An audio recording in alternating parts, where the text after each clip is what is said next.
The first time I saw him, he was sitting on the floor by the window, clutching a worn-out stuffed dog, like it was the last safe thing in the world. This little boy, Eli, was the son of a man who could buy anything money could touch, but somehow couldn't buy his own kid's smile. People said Eli hadn't walked or spoken since his mum passed. I didn't believe it at first, until I stepped into that silent room. I hadn't planned to be here. My life was in a completely different world. Narrow streets, peeling paint on the walls, the smell of fried chicken drifting through apartment hallways. My dream had always been simple graduate land. A decent job helped my mum get my little brother through college. But dreams have a way of crumbling overnight. My dad's sudden stroke left us drowning in debt, and I was forced to shelve my textbooks for a mop and a pair of rubber gloves. For months, I bounced between fast food shifts, cleaning jobs, whatever kept the lights on. My hands stayed raw from bleach, my shoulders permanently tense from carrying trays or hauling laundry bags. But quitting wasn't an option. Every dollar meant medicine for my mum and a chance for my brother to stay in school. Still, it wore me down. Until one day my elderly neighbour knocked on my door with an offer. There's a family uptown, she said, looking for a live-in housekeeper and nanny. They pay well, but their boy is different. His mother's gone. He doesn't talk, doesn't walk. You'd be caring for him. I wanted to say no. Uptown meant marble lobbies, strict rules, and people who would look at me like I didn't belong. But the rent notice on the counter and my brother's tuition bill made the decision for me. The next morning, I rode the subway north, my thrift store coat pulled tight, my lunch tucked in an old tote bag. The building looked like it belonged in a movie, uniformed doorman, polished floors, a chandelier bigger than my entire kitchen. When the door to the penthouse opened, a tall woman with silver hair and a leather-bound book greeted me. "You must be Mariah," she said warmly. "Come in. Don't mind my son if he seems distant." I understood what she meant the moment I saw him, Jack Mercer. He was standing near the staircase, tailored suit hair, slicked back eyes, the kind of icy grey that could freeze you in place. He didn't smile, didn't shake my hand, just gave me a once-over and said, "If my mother chose you, fine. Just don't complicate things." His voice was polite on the surface, but sharpened at the edges like he was warning me. I told myself it didn't matter. I was here for the job, not his approval. But the real test came when I stepped into Eli's room. Everything was perfectly arranged, rows of untouched toys, books lined up by size, pastel walls with not a single smudge. And there, on a grey rug by the window, sat Eli. Pale hair, pale skin, pale sweater, like someone had drained the colour right out of him. He didn't look at me. Didn't move, just held that stuffed dog and stared out at the park. His grandmother whispered, "He hasn't spoken or walked since the accident." Doctors say it's emotional trauma. Something in me recognised that hollow look because I'd worn it too as a kid who learned early that the world could forget you. I didn't crowd him or push. I just sat nearby, opened an old fairy tale book I'd brought and started reading in a soft voice. He didn't react, but I stayed anyway. From that day on, I did my chores, quietly polished tables, folded linens, kept the place spotless. Every time Jack came into the room, the air seemed to drop 10 degrees. He'd make little comments like, "That dish isn't fully dry," or "Don't change Samuel's routine without asking." He called his son Samuel, but in my head he was just Eli, the boy who wouldn't laugh. One afternoon, I caught a glimpse of what Jack's rules were doing to him. Eli spilled a bit of juice on the rug, just a splash. Jack stormed in, his voice low but sharp. "How many times have I told you to be careful? This room isn't for making a mess." Eli's tiny hands flew to his head, curling in on himself like he was bracing for a blow.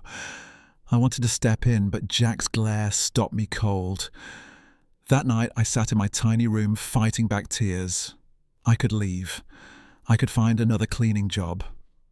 But then I thought of Eli, trapped in silence and fear, and I knew if I didn't stay, who would fight for him? So I tried again. And again. Reading stories, humming songs, leaving silly doodles on his table. Jack caught me once singing a lullaby and said, "No one needs lullabies here. Stick to the doctor's plan." His control was a fortress, every toy approved, every activity timed. But I started to realize something. Jack wasn't just cold. He was scared. I heard it in his voice when he thought no one was listening, the crack when he talked about his late wife. The breakthrough came on a rainy morning. I'd found a goofy green dinosaur puppet at a flea market and slipped it into my bag. In Eli's room, I made the dinosaur trip on an imaginary banana peel and fall flat on the rug. Oh no, I gasped, making it flail around dramatically. And then I heard it. A tiny laugh, soft at first, then real. I froze, afraid to scare it away. He covered his mouth, but his eyes sparkled. We played for a few minutes, just silly puppet stuff, but I knew something had cracked open. What I didn't know was that Jack had been standing in the hallway watching. He didn't say anything, just walked away, but after that something shifted. It started small. He'd ask how Eli's day went. He stopped barking orders. One night he came to my room, no suit jacket, no icy tone. "I'm sorry," he said quietly. "I thought control would protect him, but I only made things worse."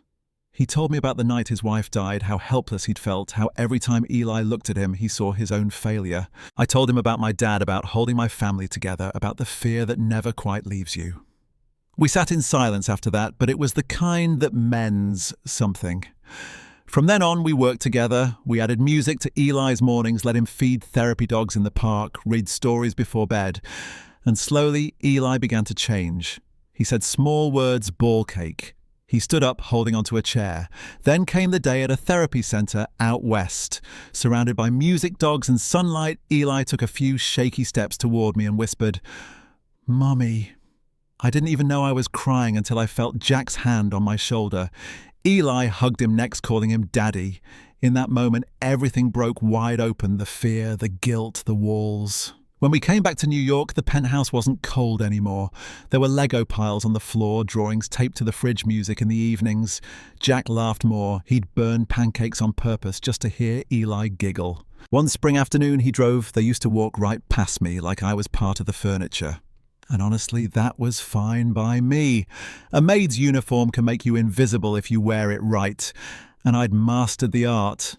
6 months in the Ashford estate, mopping marble floors, polishing silver topping off champagne. Nobody ever saw me. Not the tech moguls, not the old money heirs, not even the security guys. But that night they laughed when I opened my mouth.